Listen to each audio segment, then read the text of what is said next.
Timnas berantakan. Kata itu kita sematkan untuk Timnas Under 20 yang berlaga tadi malam melawan Syria dengan skor 2-0. Ini menjadi kekalahan kedua secara berturut, yang mana di pertandingan sebelumnya juga Indonesia kalah. Dan kali ini Indonesia kalah lagi. Padahal Indonesia bermain sebagai tim tuan rumah, didukung dengan ribuan supporter. Seharusnya Indonesia bisa meraih poin lah, setidaknya satu, tidak kalah gitu ya kan. Nah di sini banyak sekali catatan yang mesti kita bisa kita evaluasi di sini. Yang paling pertama adalah paling utama, semua paling utama itu adalah kontrol bola.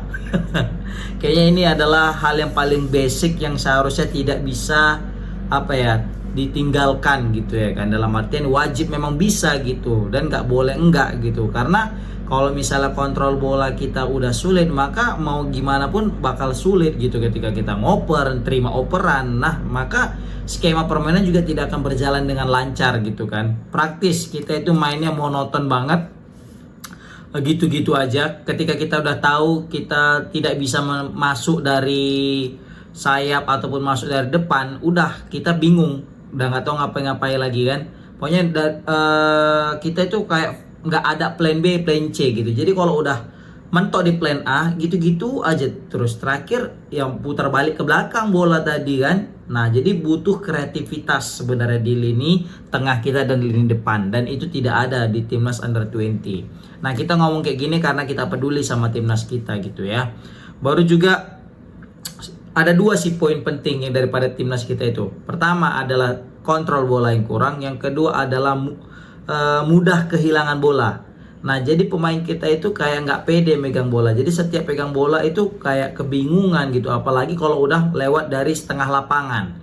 Nah ketika udah lewat setengah lapangan itu kayak kesulitan untuk mencari ruang.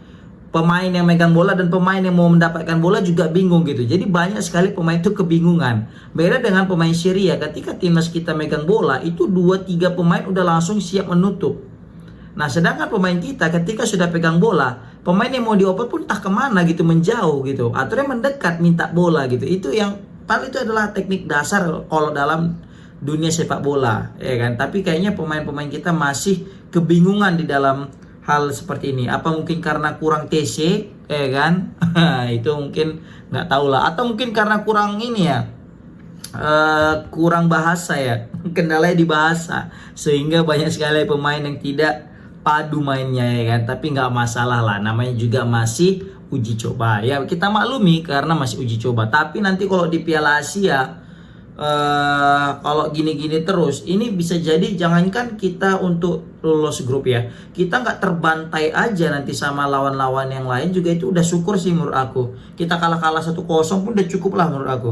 Takutnya ini kita bisa kalah lebih daripada 3 gol atau 4 gol. Terbukti ngelawan Syria ini guys, itu kalau bukan karena kipernya si Ikrom ya, itu bisa jadi lebih kita kebobolan, bukan 2-0. Ada dua faktor, karena Ikrom juga bagus, dan satu lagi karena striker daripada Syria bapuk guys. Banyak kali peluang daripada Syria, tapi nggak bisa terjadi gol guys. Kenapa? Karena gagal dimanfaatkan. Ditambah lagi jago pula nih si Ikrom. Berapa kali kita lihat save-nya kan, bahkan ada yang di babak pertama tadi itu double save dia, bisa halau itu bola sehingga terhindarlah timnas Indonesia dari kebobolan. Nah itu guys. Dari sini uniknya timnas Under 20 ini juga memiliki ciri khas yang sama dengan timnas senior kita. Apa itu? Yaitu lemparan ke dalam ala Arhan ya kan. Kita udah tahu lah ini trademarknya Arhan Pratama. Dan kali ini juga mulai ditiru sama timnas junior kita. Dan itu patut ya untuk menjadi senjata rahasia, bukan senjata rahasia lagi sih, senjata dadakan kita ketika kita sudah mengalami kemacetan di lini depan, ya kan.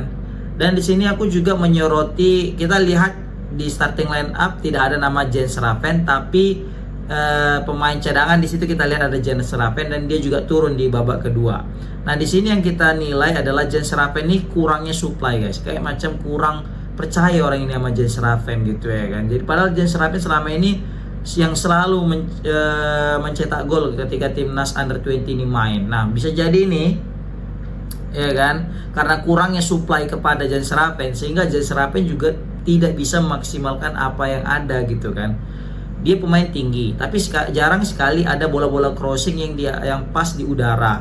Ditambah lagi juga kontrol juga dia bagus. Kita lihatlah gol terakhir kali kan, itu dia golnya itu melalui kontrol bola bagus, dan terus dia gocek dan dia bisa cetak gol. Nah tapi kali ini tidak ada karena memang kurangnya support.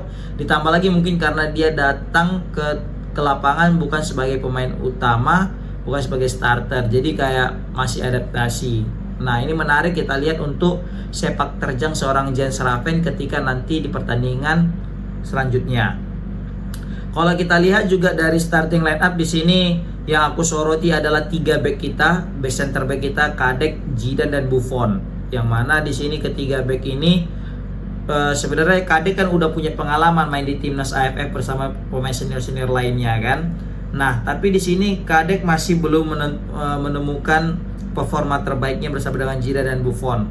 Ketiga back ini sering sekali kecolongan guys, bahkan sering sekali kocar-kacir, kayak nggak konsen gitu ya, jadi kayak nggak tenang, jadi mudah sekali dieksploitasi sama back-backnya Syria guys. Itu sih yang aku ngeliat ya kan.